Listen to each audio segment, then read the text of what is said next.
By the mid-1970s, the Somali Democratic Republic seemed close to conquering them all. Under its authoritarian president, Siad Barre, the country appeared to have wealth, progressive infrastructure, adequate food, and a high standard of education and medication. Strategically situated on the Horn of Africa, it was being wooed by the Soviet Union, China, and the USA.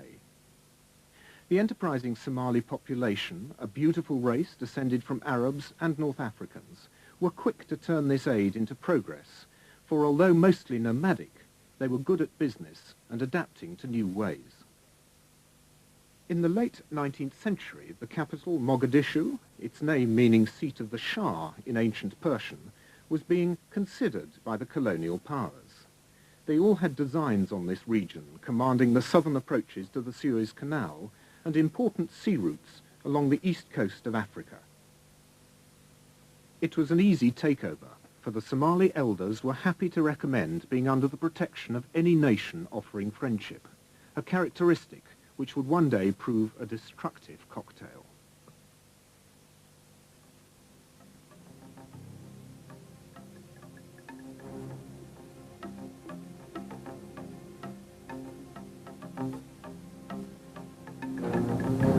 The Italians were the most avaricious. Since the late 19th century, they had been racing to incorporate the whole Horn of Africa in one big colony. Eritrea was already under their influence. However, France took the northwest around Djibouti, Britain the north, and the Italians the south, by far the biggest and most productive part. So southern Somalis learnt Italian, and Italian commercial, legal and political practices, and in the north they learnt English and adopted British practices.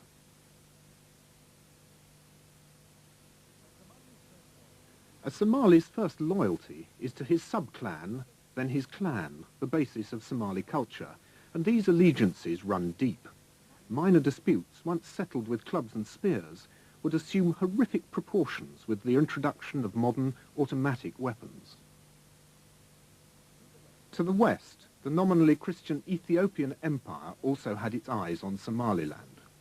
They took over the Ogaden and Howd regions, which the Somalis considered their own. The dispute over these regions angered and intimidated future President Siad Barre. It would ultimately destroy Somalia.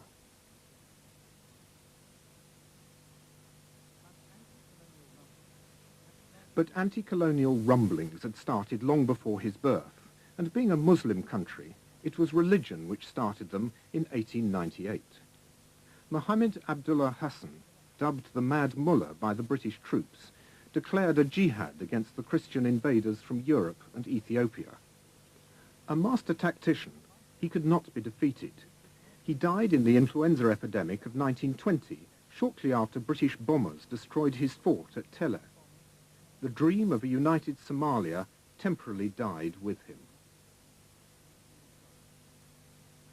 With Somali resistance broken, the Italians developed plantations around the only two areas where there are permanent rivers, the valleys of the Shabelle and the Juba. Vast quantities of bananas, sugar and cotton were soon being exported to Italy under preferential financial deals. By the 1970s, bananas alone contributed 35% of Italian Somaliland's export earnings. The British, however, were less inclined to invest in a protectorate which they saw mainly as a source of food for their more important garrison across the straits in Aden. In August 1940, the Italians captured British Somaliland, but 7 months later, Commonwealth forces retook the territory, gaining Italian Somaliland, the Howd, and the Ogaden in the process. Most of the nation was now united, even if under the British. A regenerated mood of national awareness was soon disappointed. Once again, the Ogaden was the cause. Ernest Bevin, the British Labour Foreign Secretary, wanted Somalia to remain united, under the British, of course. Emperor Haile Selassie, not unsurprisingly, demanded in 1949 that the area be returned to Ethiopia. The US, wanting a base in Eritrea, agreed. The UK gave the region back, and the UN ruled that Italian Somaliland be placed under a UN trusteeship for 10 more years, administered by Italy. Somalia was once again divided. The UN were to play another indeterminate role in Somalia over 40 years later. In 1960, the two colonies became independent, and on the 1st of July that year, united to become the Republic of Somalia. At last, there was a prospect of a united, prosperous country, run by the Somalis themselves. But many Somalis had divided loyalties between clans, generations, and colonial influences. The armies marched differently, the legal and commercial procedures differed. And what would the official language be? Not Somali, there was no alphabet. English, Arabic, or Italian? Adan Abdul Osman and his Prime Minister, Abdul Rashid Ali Sharmake, began to lay the framework for what would become a successful democracy. It worked. Why it worked is because people felt that the politicians can be changed through a multi-party system. So in fact the people, or I should say not the people who matter in the towns, who know what politics is, felt that through these political parties they can change any leader they want. Meanwhile, a little-known army commander named Mohammed Siad Barre was becoming influential. Siad Barre, I think, with all certainty I can say, felt that he was the reincarnation of Muhammad Abdullah Hassan. Absolute reincarnation. More elections took place in 1968, won by Sharmake, an almost unique instance of a constitutional change of power in post-colonial Africa. It could not last. In 1969, President Sharmake went on a mercy mission to the northeast.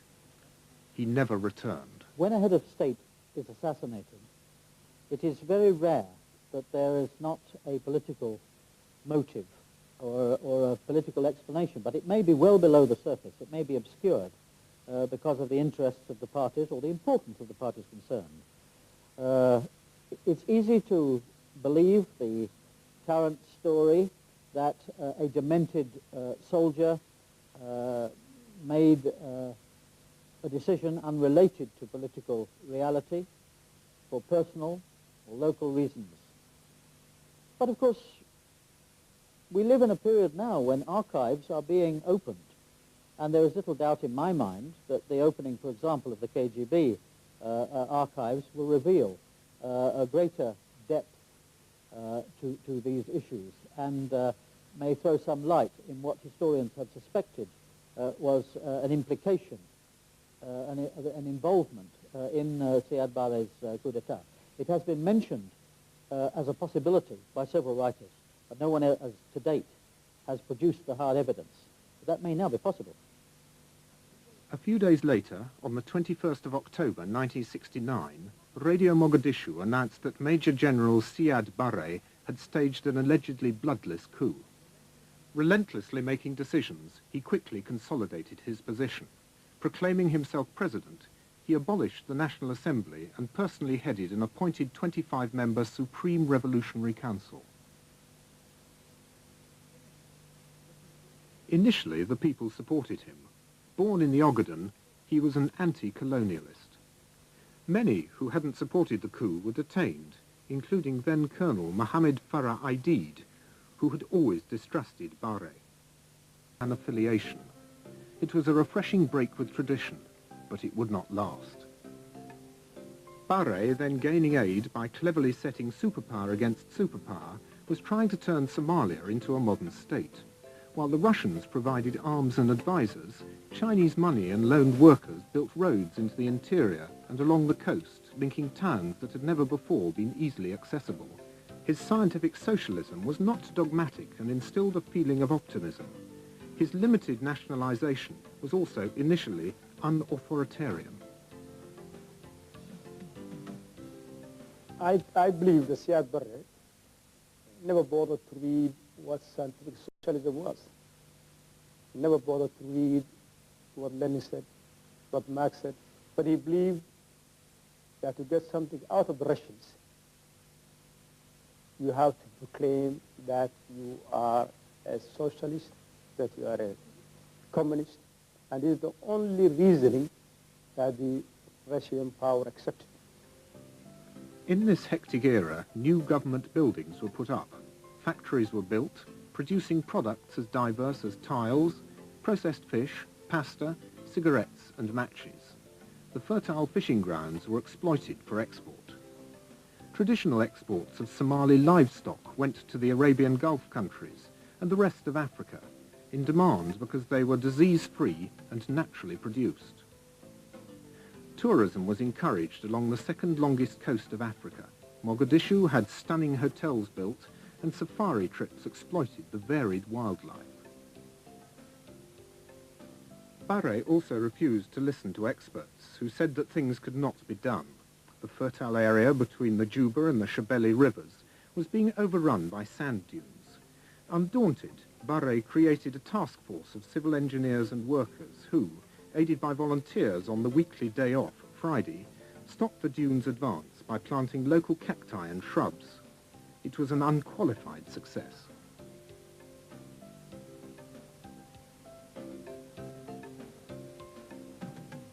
Things were going very much Siad Barre's way. In 1974, he became chairman of the Organization of African Unity, hosting meetings of African heads of states. Having traditionally close ties with Arabia, it was no surprise when he took Somalia into the Arab League. Barre's prestige and international reputation soared. Even in the West, he was admired as a pragmatist, influenced by the Soviets, but not engulfed by them. The Soviets, though, were still anxious to consolidate their gains, and wary of ongoing Western construction projects, the Americans in Ethiopia and a growing Chinese influence signed a treaty of friendship and cooperation with Barre in 1974. Over the next 3 years, they sent an estimated $345 million in military support alone. The former colonialism was now replaced by a superpower domination. One of the biggest problems Somalia faced was education. Outside the main towns, only 5% were literate. Stories and facts had always passed verbally from generation to generation, the Somali language having no alphabet. It took the force of a military government, of Siad Barre's regime, and this is one of his positive achievements, to settle this and make a decision, and the Roman alphabet was accepted. The Saudis didn't like it. Barre's other great skill involved the coexistence of Islam and Italian-inspired Roman Catholicism within a supposedly atheist, Marxist-Leninist state.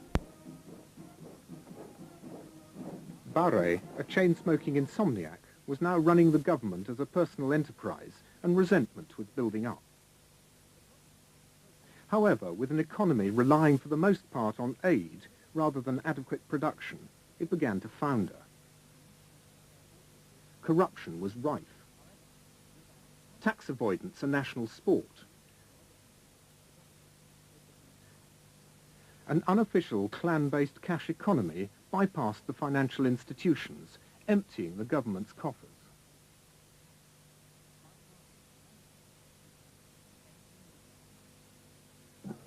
Now, with the country rallying behind him, Siad Barre had to look for more ambitious plans to foster his power gains and further attempt to go down in history as father of the Somali nation.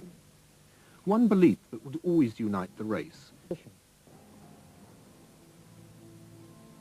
But the consequences of this invasion were a complete surprise to Barre. Despite being politically unsure of Barre, the Americans were acutely aware of the growing Soviet superiority in the region. The Soviets had built major military facilities in the Dalek Islands in the Red Sea, air and naval bases in Aden, and on the island of Socotra. The US therefore signed an agreement with Barre in August 1980, giving them unlimited access to airfields and docks in Berbera, Kismayo and Mogadishu, so countering Soviet power in the region. Meanwhile, the Saudis, the biggest importers of Somali livestock, had started their ranches in Australia.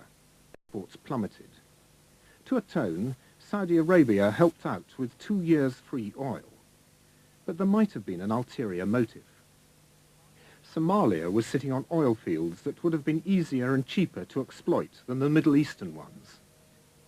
The country momentarily appeared tranquil until Ethiopia's sudden revenge attacks were launched in 1982 and 83. Funded by Ethiopia, the Somali national movement based on the Isaac clan waged a guerrilla war in the north. Barre found himself fighting his own people. A complex character, Barre was also prepared to give people a second chance. He had released Aidid after 6 years' imprisonment. Resentment at his imprisonment reinforced Aidid's original dislike of Barre. A desire for revenge became increasingly apparent. An embattled army and an empty treasury forced Barre to sign a peace treaty with Ethiopia in April 1988. Deprived of its funding by the treaty, the SNF, overrunning Barre and occupying part of Hargeisa, launched a desperate attack on the north.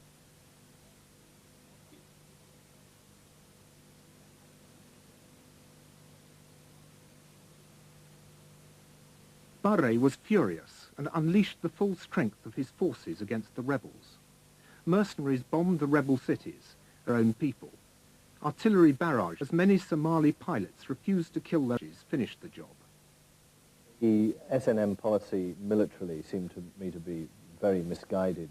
They rushed straight into Hargeisa, occupied a part of the town and tried to hold it. The government troops there then simply shelled that part of the town and used their MiG and Hunter aircraft to bomb it. And I've been there since, and it is a most horrific sight. I mean, they've just destroyed that part of the town. Obviously, the government forces bear the main responsibility. They actually did the shelling and the bombing. But it was a very bad military move for the SNM to try and hold part of the town and conquer the rest of it.